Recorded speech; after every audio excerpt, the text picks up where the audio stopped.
परम कल्याणकारी जीवन प्राण स्वामी बापा भगवते नमो नमः। स्वामीनारायण हरे।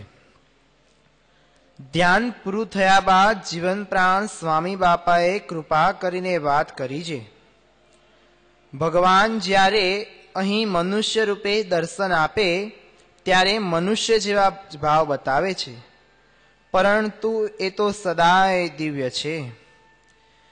એક વખત ગઢપુરમાં શ્રી સ્વામિનારાયણ ભગવાન વિરાજમાન હતા.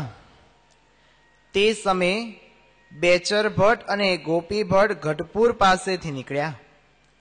તેમાં ગોપી ભટ્ટ સત્સંગી હતા, તેથી તેમણે બેચર ભટ્ટને કહ્યું છે, ચાલો આપણે સ્વામિનારાયણ ભગવાનના દર્શન કરતા જઈએ.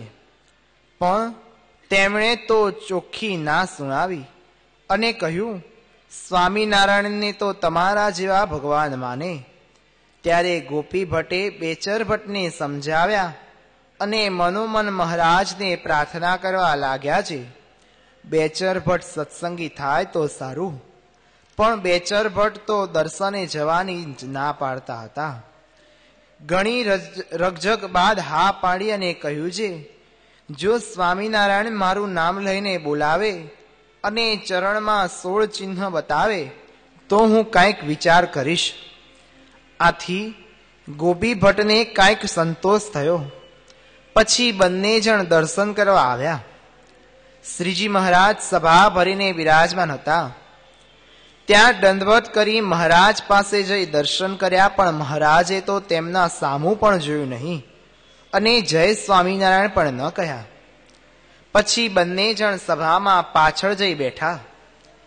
બેચર ભટ્ટ ગોપી ભટ્ટને કહેવા લાગ્યા છે, આ સ્વામિનારાયણ ભગવાન કહેવાય છે, તે મને કેમ ન બોલાવ્યો? વળી મને તો ઠીક, પણ તને જય સ્વામિનારાયણ ના કહ્યા. ત્યારે ગોપી ભટ્ટ મનોમન પ્રાર્થના કરવા લાગ્યા. થોડી વારે ચરોતરના મૂળજીભાઈ દર્શન કરવા આવ્યા.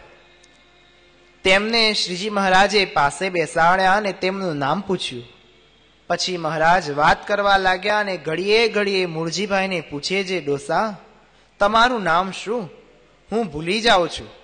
એવું ચરિત્ર કરવા લાગ્યા. તેથી બેચર ભટ્ટને વિશેષ સંકલ્પ થવા લાગ્યો, જે ઘડીએ ઘડીએ પૂછે છે તો પણ માણસનું નામે યાદ રહેતું નથી, તેને લોકો ભગવાન માની બેઠા છે.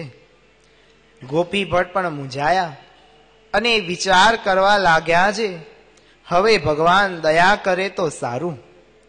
તન કી જાણે મન કી જાણે, જાણે ચિત્ત કી ચોરી, ઇનકે આગે ક્યાં છુપાઈએ, જિનકે હાથ મેં જીવન દોરી.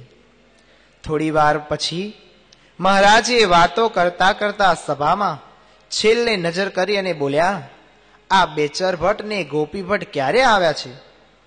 તમે પાછળ કેમ બેસી ગયા છો? આગળ આવો.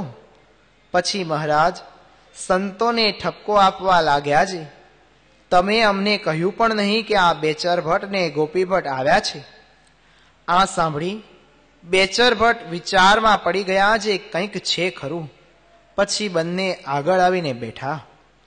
મહારાજે પોતાના ચરણ કમળ લાંબા કરીને બેચર ભટ્ટને બતાવ્યા અને કહ્યું છે, અમારા ચરણમાં 16 ચિહ્ન છે કે નહીં?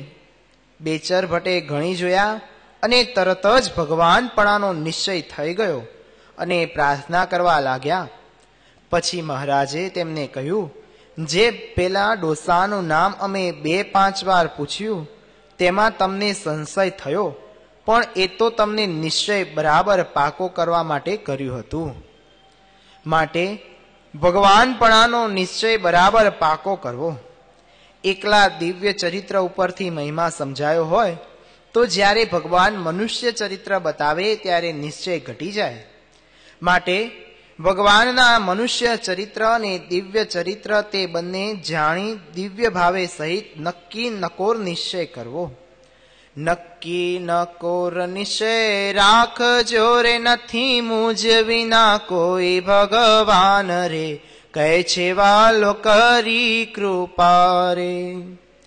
જીવમાં બરાબર પાક્કો નિશ્ચય કરજો કે શ્રી સ્વામિનારાયણ ભગવાન વિના બીજો કોઈ ભગવાન છે જ નહીં, એમ કહી વાર્તાની સમાપ્તિ કરી.